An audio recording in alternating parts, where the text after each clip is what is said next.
എടി, നീ ആ വീഡിയോ ചെയ്ത പുള്ളി ആത്മഹത്യ ചെയ്തു. ആത്മഹത്യ ചെയ്തോ? അതിന് മാത്രമൊന്നും ഇല്ലല്ലോ ആ വീഡിയോയില്. അതിരിക്കട്ടെ, നമ്മുടെ വീഡിയോ റീച്ച് ആയോ? ആ വീഡിയോ ഒരു 6 മില്യൺ കഴിഞ്ഞു. എടി, വേറെന്തേലും പ്രശ്നം വരുമോ? എന്ത് പ്രശ്നം? നമ്മുടെ നിയമമല്ലേ, പെമ്പിള്ളേർക്കാ എപ്പോഴും സപ്പോർട്ട്. പിന്നെ കുറെ നാട്ടുകാരും സോഷ്യൽ മീഡിയയും.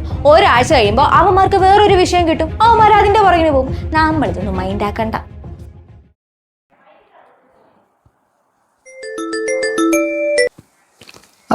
ഞാൻ വാട്സപ്പിൽ ലിങ്ക് അയച്ചിട്ടുണ്ട്, നീ വേഗം ചെക്ക് ചെയ്തേ. വാട്സപ്പിലോ?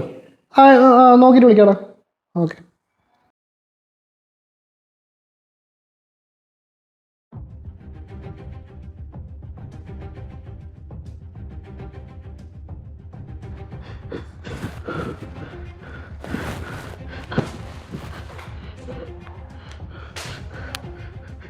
എടാ, ഞാനല്ല, ഞാനൊന്നും ചെയ്തിട്ടില്ല.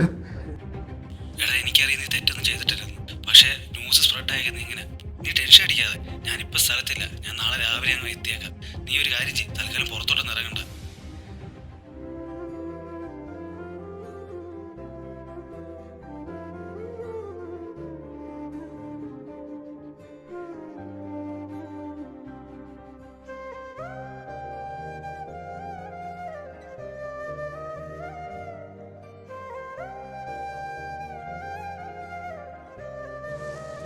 എന്ത് പറ്റിയടാ?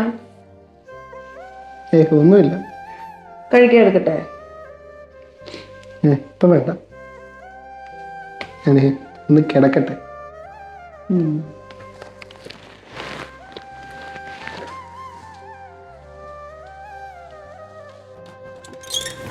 അയ്യോ, എന്താ പോലെ?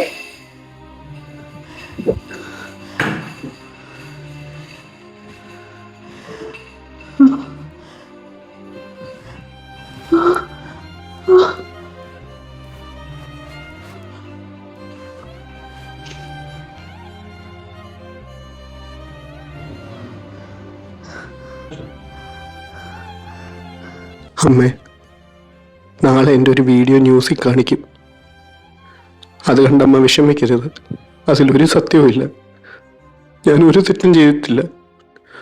പക്ഷെ നമ്മുടെ നാടും നിയമവും, എന്തിന് സോഷ്യൽ മീഡിയ വരെ പെണ്ണിൻ്റെ വാക്കിന് വില കൊടുക്കും. എന്നെ ആരും വിശ്വസിക്കില്ല. ഇവർക്കൊന്നും കൊത്തിപ്പറിക്കാൻ എൻ്റെ ജീവിതം ഞാൻ വിട്ടുകൊടുക്കില്ല. അതുകൊണ്ട് ഞാൻ പോകും.